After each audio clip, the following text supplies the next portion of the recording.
Hey guys, before we start, I just wanted to do a small trigger warning for anybody that is sensitive around the subjects of self-harm, suicidal thoughts, actions, ideation, anything like that, and eating disorders. So, yeah, take care of yourself. I love you, and if this is too much for you, I'll see you next week. If not, I'll see you in just a minute. What am I even doing? My brain is done. Okay, hi guys, and welcome back to the What Am I Even Doing podcast. I'm your host, Kenzie, as always, and we're back in a different location. I keep changing the location, you guys. I'm in a different house than I was before, as everybody knows, and I still have yet to find like my real setup, so I'm working on it. um, so yeah, today though, first of all, I'm back after my hiatus. It wasn't much of a hiatus. I was just really fucking sick. I was so sick. I still am. You can probably hear it in my voice, but not sick enough to not record for you guys. So, beverage. This is my cute little cup. I got it from my brother quite some time ago, and it used to have lettering on it, and I'm just now realizing right now that it's gone. It used to say, I think, the loony bean or something. I don't know. Anyways, I'm drinking coffee because it's like 9:30 in the morning. So here we go. Hopefully everybody is getting their beverage. I think a lot of you guys listen in the morning. So good morning, and it's good to see you. And I missed you for a whole week. Um, I do want to just, I do want to say, um, my views did a lot of doubling, tripling, quadrupling on this last podcast about adult friendships, and um, I'm just like super excited about it. So thank you guys for the response on that episode. I will say that that episode has prompted some of my people in my real life to like reach out to me. And just like request FaceTime dates. And so that was pretty cool. I was like, wow, that's a really interesting. I mean, it's not like an interesting response because it's like exactly what I was saying, but it's cool that it actually elicited. Is that a word? I don't know. It it prompted like a legitimate response from the real people in my life. So all of you guys know who you are, and I'm so excited. I'm so excited that you guys are just as excited about the communication as I am. Now there's a couple that I haven't responded to.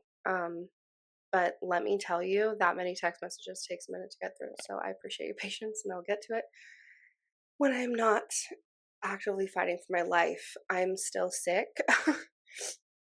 So I'm trying to like take it easy as much as I can. But um last week, aside from being sick, nothing crazy, just work. Again, hyperventilating. Oh my god.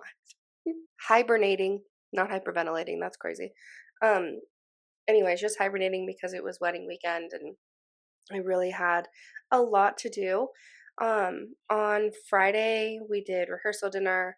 I stayed with my aunt out at an Airbnb over by the venue, kind of over by the venue, closer than my house would have been, with my grandma.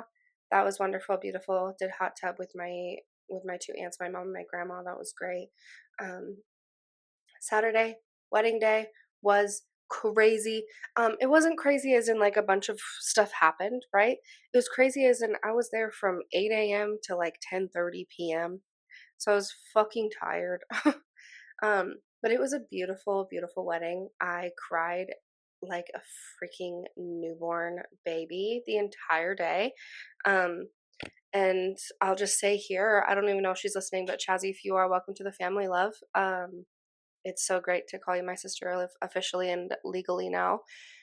That's really awesome. Um, and yeah, it's really crazy. My baby brother is a fucking husband. So that's crazy. I do wanna have them on in a couple of weeks to I wanna give them some time to decompress, right?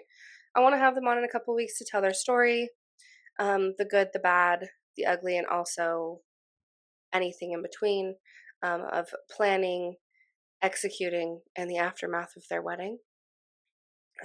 So that hopefully will be coming in the next couple of weeks. I'm very excited about that. And then, yeah, that's kind of it. This week, you guys, is my BPD episode. So welcome to my brain.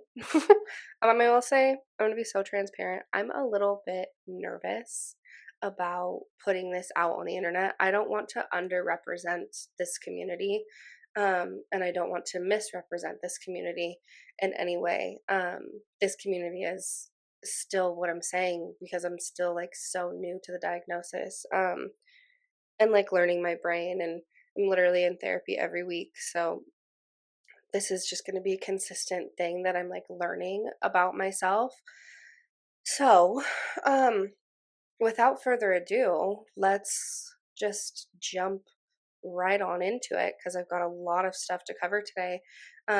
Disclaimer a little bit, I am not a mental health professional, and if you feel like you exhibit any of the following symptoms or you relate to anything that I say, it would maybe be a good idea to talk with your doctor or a therapist or like something like that, just like a mental health professional, or even just somebody that you trust, and then someone that's close to you. Um, but yeah, don't take what I say and how I came about my diagnosis as like Bible, I guess. I don't know how else to say that besides I sound like a fucking Kardashian. Mm. Anyway, it is truth in regards to my experience. So, I just have to say that now because I really don't want really don't want somebody coming back at me and being like, "You're wrong." Because this is my lived experience and you can't be wrong about your lived experience. Am I right? Um, I think so. So, yeah. For BPD, anybody who doesn't know, borderline personality disorder, there are 9 different symptoms, and you have to meet at least 5, I believe. Um, from what I found, I thought it was 7, and then I was looking online, and multiple sources told me 5. So anywhere between 5 and 7, I guess. I'm pretty sure according to DSM, it's 5. Um, which I mean, every therapist I've talked to is like, yeah, the DSM is something, I guess, but it's not. It's not everything. Like I said earlier, it's not Bible.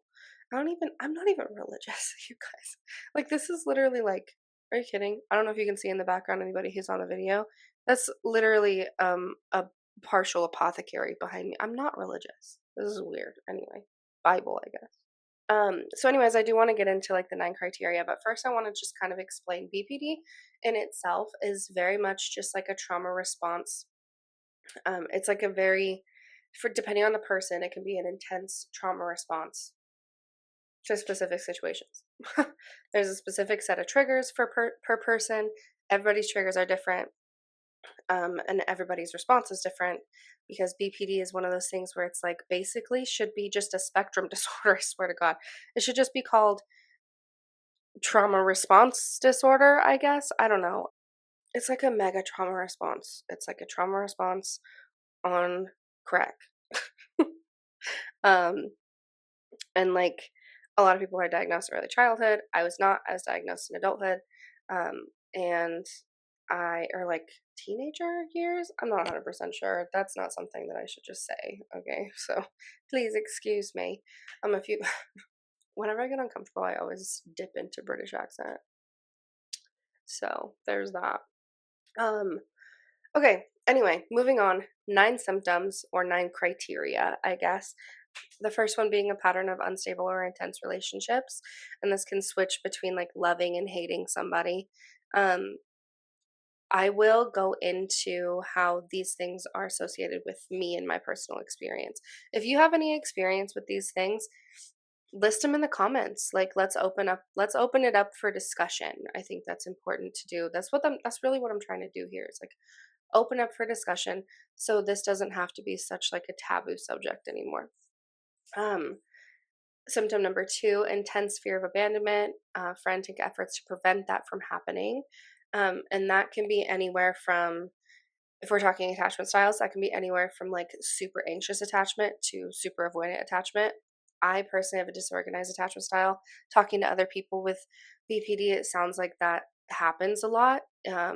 Disorganized attachment styles, meaning that you are both avoidant and anxious. um, and if you guys want to, I'll go ahead and link I think it's right here in this corner for anybody on the video. I'll go ahead and link my other podcast where I'm talking about attachment styles and mine specifically. I do want to revisit that a little bit, because I think it's important to talk about. Anyway, um, the third one, extreme and frequent changes between high and low self-confidence.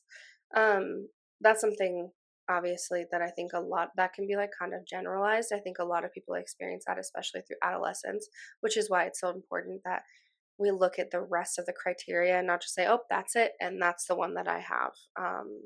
So moving on to the next one, risky behavior, prone to impulsive or self-damage.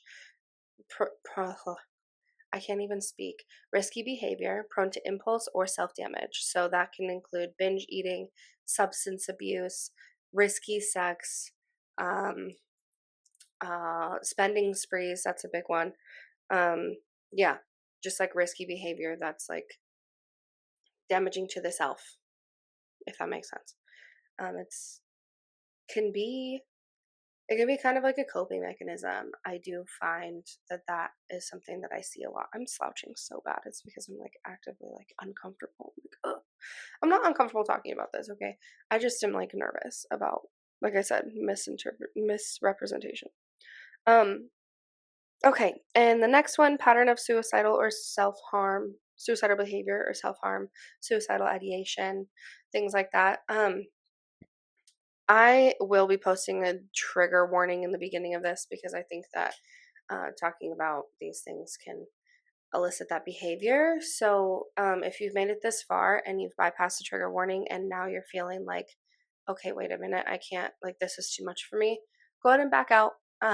This is just a moment to, like, kind of check in and let you know that I love you. And maybe we'll see you on the next one, but take care of yourself. Don't sit through or do anything that is harmful to yourself. So let's take care of ourselves today. The next one is intense bouts of sadness and anxiousness that last a few hours and rarely a few days. This one I find to be like the easiest way to explain to people that BPD and bipolar disorder are very different. The thing is that the acronyms they confuse people. So bipolar disorder, BPD, and then borderline personality disorder. I don't really know a whole lot about bipolar disorder, so let me know in the comments if you know anything about it. But I do know that that's like one of the defining factors is that BPD, like highs and lows, are way more erratic. They're way more erratic than bipolar disorder, which can last for like manic episodes can last for months at a time. Depressive episodes, same thing, you know what I mean? So, like I said, I don't know a whole lot about bipolar disorder simply because I don't have it, and I heavily research my own brain and know about myself. Um, but that is just one of those defining factors. It's like a little easier for me to explain to people, like, no, this is different because of this. So, yeah, that's really all I have to say about that. The next one, feelings of emptiness. Now, this is like this is such an interesting symptom because people are like, "Oh yeah, like no, I feel numb. Like I have lack of emotion, things like that." And yeah, totally. Emptiness is like a whole different feeling in itself when you feel like there is just nothing. Everything is just nothing. It's kind of hard to explain, and if you've experienced it, I'm sorry. My heart goes out to you because also same.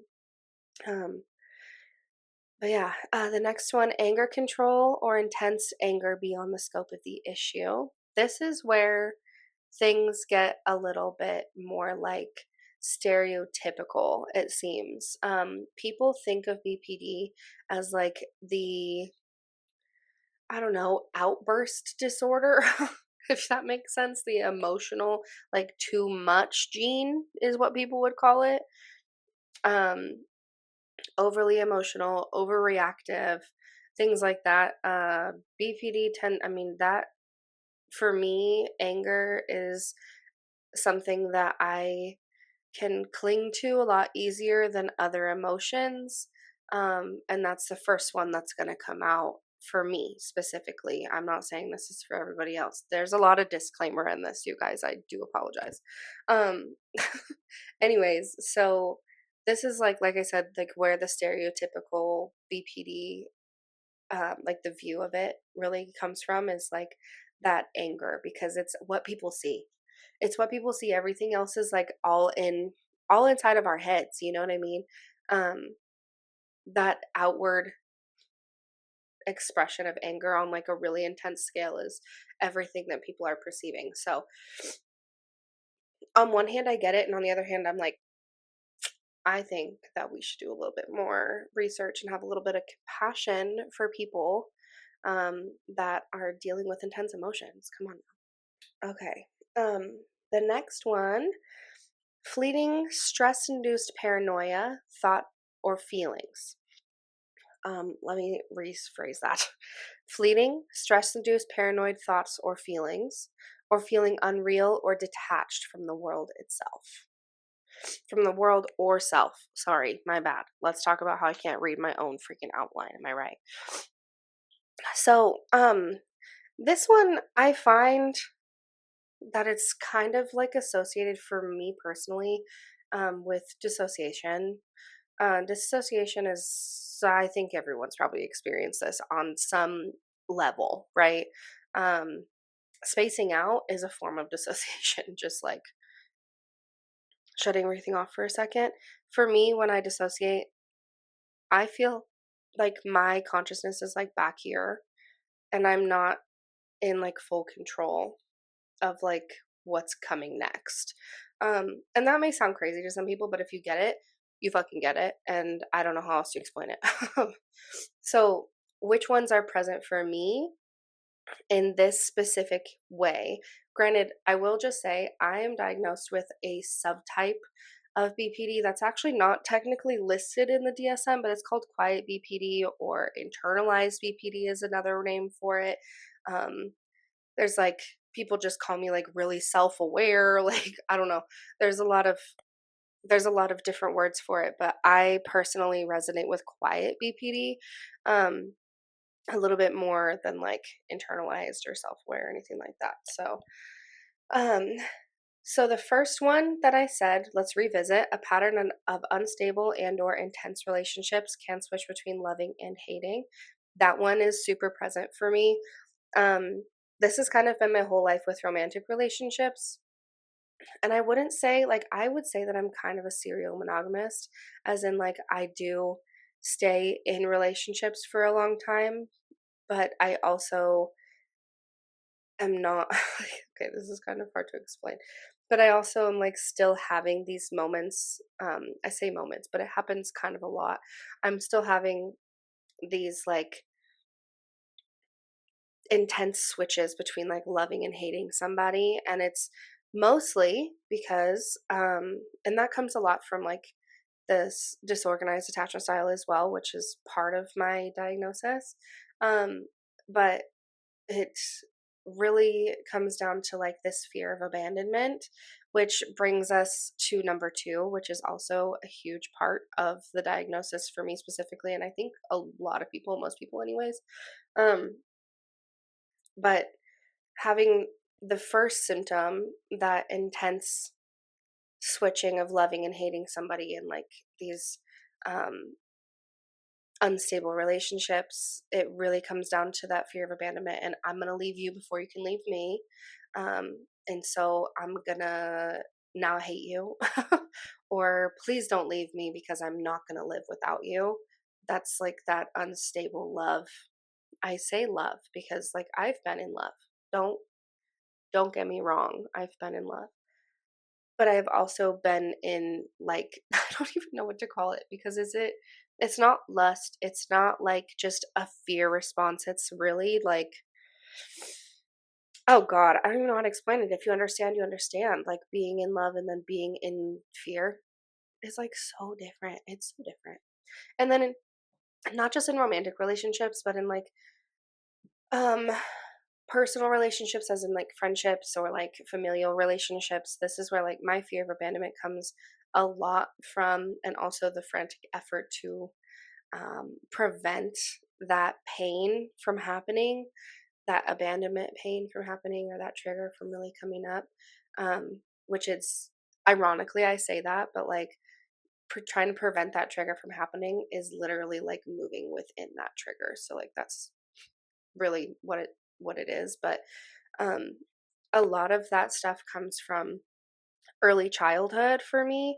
And I don't know if that's like that for most people. I would love to have somebody on here or a couple different people on here with BPD so we can kind of like talk about our symptoms and like work through those things and kind of give some insight into like what that looks like for everybody. So, or not for everybody, but for multiple people than just me.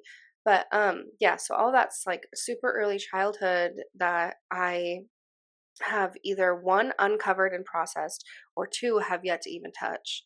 Um, and still within my adult life at 30 years old, almost 31, I am like still dealing with all of these things that were I'm still dealing with abandonment issues from when I was like very, very young. Um, like earliest, probably like 4 years old is probably like the earliest time that I can pinpoint abandonment, um, or like that fear of somebody really important to me leaving me, or just simply feeling left. Um, it was about like 4 years old, I would say. So, yes, number two, very much a part of my own diagnosis. Number three, we've got number three is something that I also identify with, that extreme and frequent changes between high and low self confidence. Yeah, I would say that all other symptoms aside, as a teenage girl, you're going to experience those things. Teenage boys, too, come on.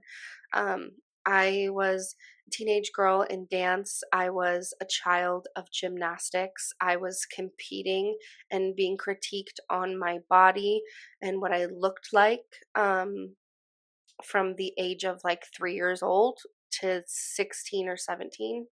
Um, and for some of y'all who don't know, which is if you don't know, there's a whole episode about it. I'll link that as well. I have struggled with an eating disorder for, like most of my life.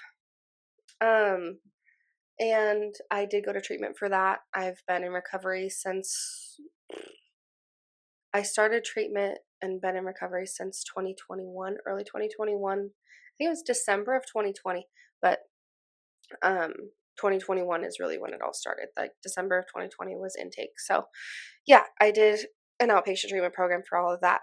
But at the end of the day, of course I experienced these intense ups and downs with self-image. Um, yeah, I would say that even in my adult life now, I experience those on a daily, every single day. I'm either really obsessed with myself or I really can't stand myself. So, as sad as that is, it is the truth. And if you experience that again, my heart goes out to you, and I'm here for you, and you are not alone.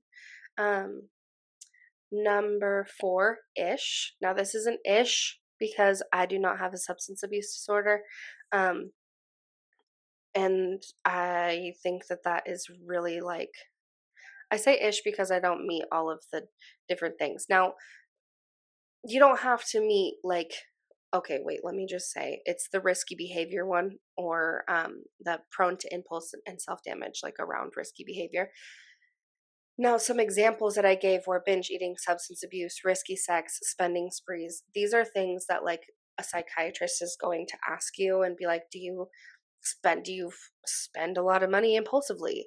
And a lot of money is like thousands upon thousands of dollars, just like at the drop of a hat, and like you don't think about it and you just do it because that is like that instant gratification thing. It's like it fills you up, you know. So if you didn't know, I do struggle with with the spending. risky spending. I've gotten a lot better with that as I've gotten older and just like working with a therapist and stuff like that. But I don't have a substance abuse disorder. I actually grew up with substance abuse around me. It was pretty prominent in my childhood. And lucky for me, I've been able to um, avoid like what everybody that I grew up with is dealing with now. Yeah, I don't think everybody's as lucky, and there's help out there. You are not, like I said, not alone. I've been saying this a lot today, but there's help out there, and people will help you. And if you want to get that help, then I highly suggest looking into some treatment programs around you, or rehab programs, or just like detox programs, therapy, somebody that you love and trust, um, close friends, things like that. So the substance abuse thing is like very close to my heart, but in a different way. And it's just because I've experienced it from an outsider's perspective, not in it. The other one, risky sex. I've gone through bouts of this, but not. It's so interesting because I was going to say not in a self destructive way, but when this has happened, it's been in conjunction to like risky spending, um, and like going on trips. This is crazy that I'm going to say this. Um, so if you are my family, like my mom, you should skip ahead like 10 seconds. Um, but anyways, I mean I've gone on trips to meet people just to fulfill that. I don't know why this is so hard for me to talk about, like that specific thing, because I just don't really think that I've really come to terms with it, if I'm being honest. But anytime that I've gone through these risky sex behavior moments, and it's very minimal, it's only happened, I think, once or twice. Um, I was not going to say it's self destructive, but it is because I feel this is the quiet BPD, you guys, and I'll explain this a little bit. Internally, I feel like I am pouring acid on my insides, like I'm in so much pain internally because of how I'm acting externally. It hurts myself. So this behavior hurts me. So I guess that's part of it. It's just not super prominent. Binge eating, I just talked about having how I have an eating disorder. I've been diagnosed with bulimia, anorexia, binge purge type, and binge eating disorder. So, been diagnosed with all those things. So, I don't think I really need to get into it. If you want to know more about my ED, then you can, again, go back to the other podcast. This is less about that. So yeah, 4-ish, meaning I don't meet all of the examples, I guess, which you don't have to. You don't have to get that to get this diagnosis, obviously. Um, the next one is number 5. So this is really I'm just like going down the list, you guys. So number 5 is a pattern of suicidal behavior or self harm. Um, Again, trigger warning. Like I said, if you've made it this far, and any talk of self harm, suicidal ideation, things like that triggers you, let's move on to the next. Oh, the lighting just changed in here. Hey. Let's skip ahead a little bit. um, I will try and place some timestamps so you guys can kind of move forward if you need to. Anyways, so suicidal ideation and behaviors, that is prominent. This is going to be new for people who know me. Some people know about the attempts that I've had, and some people do not. So sorry to drop that on you. If you have any questions, feel free to call me if you know me personally. But I've had 2 separate attempts within my life, and then I've also struggled really heavy with self harm. Um, and that is in the realm of like burning, cutting, any sort of like self injury type of behavior. Um, I struggled really heavy with like from middle school to high school and beyond. Self harm is also unbelievably bulimia, or like most if not all, I think all of the eating disorders are like a subcategory of self-harm. So I've struggled with it mm, for as long as I can remember. I think I was probably 11, sixth grade when this first started happening. Um, and that was like cutting, things like that. But my eating disorder started, I think, around 10-ish years old, 10 years old, something like that. So yeah, I've been struggling with it for a really long time. I'm almost 31, so I'm looking at 20 years. And I can tell you that I've never been this healthy before. So, and my brain is not even healthy. It's not even where it could be. I mean, it is healthy. It's just like not, it's not as healthy as it possibly could be. So there is hope. Okay. So don't let that suicidal ideation actually like take you. um, because there's hope. There's hope for the future. There is a light at the end of the tunnel. It just takes some more walking. And hopefully you can grab my hand and we can walk together. I don't know what I don't know what I am doing here. I'm always talking about like talking in metaphors. It's kind of funny. I like to speak like I'm writing poetry. So yeah, the next one is the sixth one, and yeah, intense bouts of sadness or anxiousness that last a few hours and rarely a few days. This kind of ties into that between that changes between high and low self confidence. I like I said will wake up and gosh, I'm like feeling ready and good to go for the day, and then you can give me 15 minutes and then the depression hits. And I my whole life I've never been like, I've always said the words, I don't have depression, so I don't know what that feels like. That's a lot of denial. um I deal with depression. There's like for the whole morning, I'm just going to give you guys an example. Okay, so there's a moment in time, this has happened countless times, but I'm just thinking about one time that this has happened, where I wake up and there is no waking up. So we're turning off the phone, turning it on do not disturb, rolling over facing the wall, and I'm not talking to anybody for like the next couple of hours.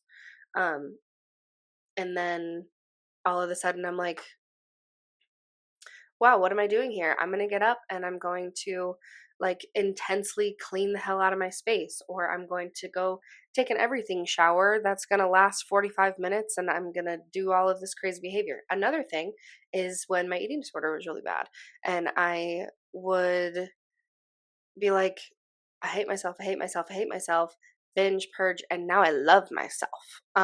So so there's that as well. Those are just a couple of examples. Or like the day that I needed to go buy a weighted blanket right the fuck now, even though I didn't have any money for it. I needed to go buy a nice quality weighted blanket right now because my anxiety was ruling my day. And by the time I got home, I didn't even open the box. So because I was feeling totally different. um it's a lot of roller coaster. It's an up and down. It's not fun. It's exhausting, actually. It's super fucking exhausting, you guys. Um, yeah, the next one, I believe I'm on 7. Yeah, maybe. Emptiness? No. Hold on. Yeah, yep, 7. I am on 7. Um, feelings of emptiness. This is like feeling numb on crack. It's like if you're like, yeah, I know what that's like. I feel numb and I have no emotion and all of this stuff. I can tell you that I also feel those things, but that emptiness, the feeling of nothing, there's nothing going on. And also the feeling of nothing can fill the void. Um, and also lack of wanting to fill the void, um, lack of motivation to have any sort of self-help, or like the inability to get help from other people because you just simply have nothing and no way to ask anybody because you don't actually know what's wrong and you don't even see what's wrong, but you can just only say, I feel nothing. I feel empty. Um, I think that that has to do with like a trauma. That has to be trauma, right? It has to be trauma based. I don't, you guys, I don't know. I'm still learning about my brain, but that is something that I deal with. And number eight ish, again, I talked about kind of like dissociation, the feelings, stress induced paranoia, thought or feelings. I don't know that I necessarily have this unless you're talking about like my health anxiety. I deal with that a lot. But outside of that, it's more of like feeling unreal or detached from the world or myself. Again, if that's like a dissociation issue. I will walk through the world feeling like I don't exist. And nothing matters because I don't even exist and this isn't even real. So, it, and then afterward, you kind of look at that like, was I in psychosis? Because that's crazy. Whoa. Um, so, to kind of give you guys an idea of quiet BPD and like what I struggle with, like the way that if you look it up, if you look up like quiet BPD, there's like a whole different set of symptoms, but they all kind of tie, they all just like tie in, right? So it's just like a different way of experiencing all of those things we just talked about. Um, Intense emotional experiences that are internalized. So, like I talked about with like the anger, right? It's not just anger. Let's be real, because the fact that it says just anger is the reason why that's the reason why this is such a misunderstood diagnosis because it's not just anger, it's emotional, it's an emotional experience. It's something that is an yeah, it's an intense emotional experience. But I experience, those are things that are experienced like internally. um I don't know for sure where the difference happened in my brain. I mean, I think I do, but I don't know if I want to share that on here right now. um But something happened in my childhood that made me go from outward emotional experience to I must internalize, and that's too big for people. So that happened, and then the next one, feelings of emptiness. Same thing. We talked about the emptiness thing. We don't need to get into that anymore. Otherwise, I'm gonna just feel empty. Okay. Fear of abandonment, intense need for reassurance. I will say that I had that. Like I said, my attachment style is disorganized. So there are times when I have a fear of abandonment and I want nothing to fucking do with you. And then there are times when I have my abandonment triggered and I need you to tell me all the reasons why you love me and you're never going to leave me. And also give me something like tangible to hold on to. My top love language is physical touch. So if that gives you any idea, and that's not just in emotion or not emotional relationships. All of them are emotional. No, it's not just in romantic relationships. It's in like all relationships across the spectrum. Um, yeah. So let's see. The next one, difficulty regulating emotions, leans into self-soothing behaviors, self-harm. So I do have that. I mean, that's like, I think that's self-explanatory, based off of how I talked about like self-harm and stuff. So, and also just saying like difficulty regulating my emotions. Yeah, girl, I really do be having a difficult time regulating those emotions. Okay. Um, Self-doubt, insecurity, and low self-esteem. Talked about those things as well. Um, Again, it's kind of self-explanatory, I think. And then adulation and devaluation of partners. So this is kind of that extreme back and forth thing that I was talking about. Like, I love them, I hate them. Super idealization, like throwing them on this pedestal on a throne and they cannot make any mistakes. And it's so unfair because when they do make a mistake, even if they don't see it as a mistake and nobody else around you sees it as a mistake, but it triggers you, now you're devaluing them. So you like rip them from the throne, from the pedestal, and throw them on the ground. Um, and this is all happening like within your brain. Some people call this splitting. um, and some people don't. Some people do, some people don't. I personally think that when it comes to me splitting, it's like um when I'm in a really emotional moment and then all of a sudden I'm not. So, um and it's a lot of like when it happens for me, it's internalized and I can split on myself and then I'm very mean to myself. My internal self-talk is not great. I would say at the very least it's not great. Or it's I never split, not never, that's crazy, but I most of the time split and it's a lot of like internal stuff. So now I'm like internally hating, devaluing the person in front of me that caused this split or caused this intense emotional reaction. It's kind of hard to explain, actually, now that I'm thinking about this. um the next one, racing or disordered thoughts. Yeah, or distorted thoughts, not disordered. I have disordered thoughts too, you guys. But distorted thoughts, racing or distorted thoughts. I have anxiety and I have been diagnosed with generalized anxiety disorder, but upon being diagnosed with BPD, there's a lot of like my other simple diagnoses, like my PTSD, GAD, depression, things like everything in that realm is like a symptom of BPD, if that makes sense. Um, I have intense anxiety and I'm always dealing with this. I also have ADHD, so um, I don't know. It could just be that, or it could be anxiety, and it depends on the day. Um, but yeah, I deal with that all the time. Self isolation as a form of self protection. I do that.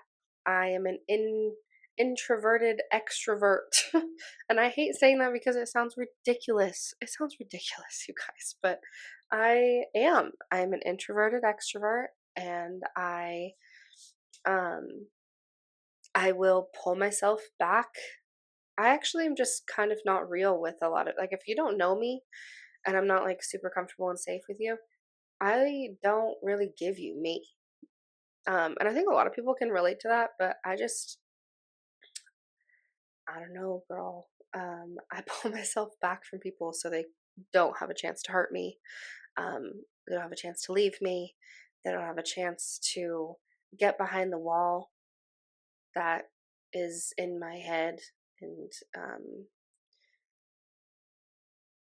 because they do that, and all of a sudden it's like that mushy gushy core of the human being that I am, and I cannot. It's very hard to put people there. I've got some people there, and they know what it's like to deal with tumultuous me. So, it's hard as hell. I will say, to deal with my own self. I can't imagine what it's like to deal with me outside of me. I don't. God, I am trying to work on loving myself. I am, but talking about all these things really brings it up. Like, damn, I'm fucking damaged, but I'm working on it. I literally have therapy after this. I have to leave in like 10 minutes. So I'm going to talk about it and it'll be okay. It's the whole point, right? It's the whole point. And also, I just want to be like so raw and real with you guys, and like talking about this stuff brings up so much for me. Um, and yeah, it brings up a lot. So if it brings up a lot for you, you understand what I'm talking about. Um, and then basically, most of the symptoms or baseline BPD, baseline, right? I say baseline with quotations and like loosely because what is it? What is baseline? Let's be real. That's like saying like what is normal? We don't really know, right? But it's all like directed internally, like I talked about. So harsh self-critic, being mean to people internally and quietly inside of your head. It's all like directed within instead of projected outward. I'm not saying I never have projected outward experiences. I literally did last night and I had to actively, but the thing is that because I have been told so many times over my life that I'm too much, I'm overly emotional, I'm a drama starter, I'm this and that, whatever. I stop it and I close the damn door and and crash out by myself um instead of involving the people around me.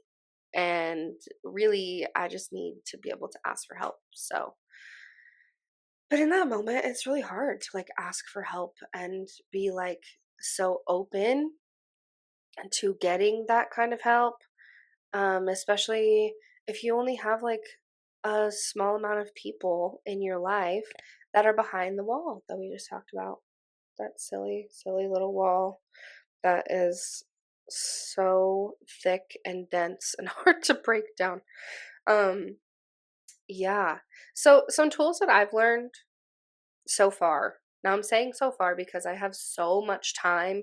I have so much time to learn. Okay, guys, sorry, my camera totally overheated. Oh my god, it's so shaky. Stop shaking.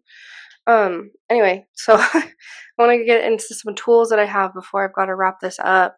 So frequent self check-ins is a huge one.